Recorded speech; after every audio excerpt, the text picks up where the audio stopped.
Getty, how well do you know the script?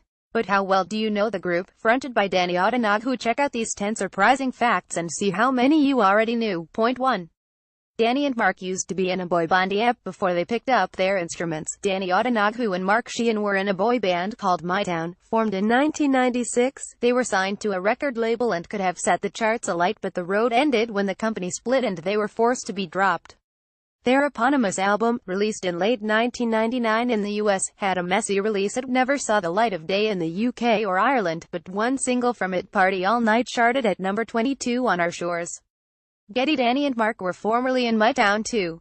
The script formed 7 years before they made it big. The group's success with songs like The Man Who Can't Be Moved and Break Even made them mainstays of the charts and radio airwaves in 2008, but they were anything but new. In fact, the band reportedly first formed in 2001, when pals Danny and Mark recruited Glenn Power as a drummer. Point 3.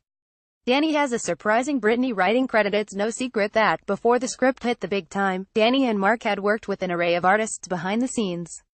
But there were raised eyebrows in 2013 when Danny was credited on a bonus track from Britney Spears' 8th studio album, Britney Jean. The reason it was such a surprise, Now That I Found You, is a club-friendly banger, and other writers include David Guetta, while Will.I.am is a producer. Point 4. Every single one of the band's albums has hit number 1 in Ireland. The script have a 100% strike rate on the Irish album chart. All 5 of their LPs, starting with their self-titled debut in 2008 up to and including last month's Freedom Child, have hit the summit. They very nearly did the same in the UK, too. Only 2012's 3 missed out, peaking instead at no 2.5. But critics have never been a fan despite their overwhelming popularity with the record-buying public. The reception from reviewers has never been that warm. Their debut set received 2-star reviews from The Guardian, The Independent and The Times, and was scored 210 by NME.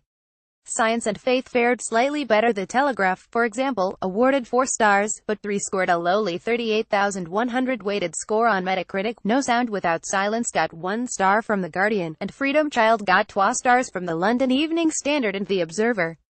What more do critics want? Monday, August 8, 2016. Club 7's Rachel Stevens. GETTYHow, the band are as popular as ever. 6. Danny is the youngest child, has a tall and commanding character, but Danny Odenoghu is the youngest child in his family. In fact, he's the youngest of 6.7. Danny had a brief feud with James Corden. James Corden poked fun at Danny at the Brit Awards in 2012, after he had been announced as a coach on the first ever UK season of The Voice. He hit back, telling Digital Spy James, who whatever, it's up to other people to make up their own minds. I know I'm on this show for what I've done in my career. I've spent 15 years in the music industry, is all I know. Point 8. The band name comes from an expression they used to use according to a popular fan site, the one and only script. The band are so called because, when an unnamed band, they'd phone each other and use what's the script as an expression. Some also say this saying was inspired by their time in LA. GETTYHow, their 5th album, came out last month. 9. Danny suffered a huge loss when the band had their breakthrough. 2008 was a dream year for the Scripts' careers, but it was also incredibly sad for Danny. His dad died suddenly of a stomach aneurysm on February 14, 2008, months before they'd score international success. Their song If You Could See Me Now was written about him. 10. The Man Who Can't Be Moved has spent over a year on the chart. It fell just shy of number 1, peaking instead at number 2, but the group's first smash hit, The Man Who Can't Be Moved, went on to spend over a year's worth of weeks on the chart. According to the official chart database, it spent 64 weeks on the UK listings. Its follow-up, Break Even, spent 44 weeks hanging around, just a little less than their only number 1 song, Hall of Fame, which ranked for 49 weeks.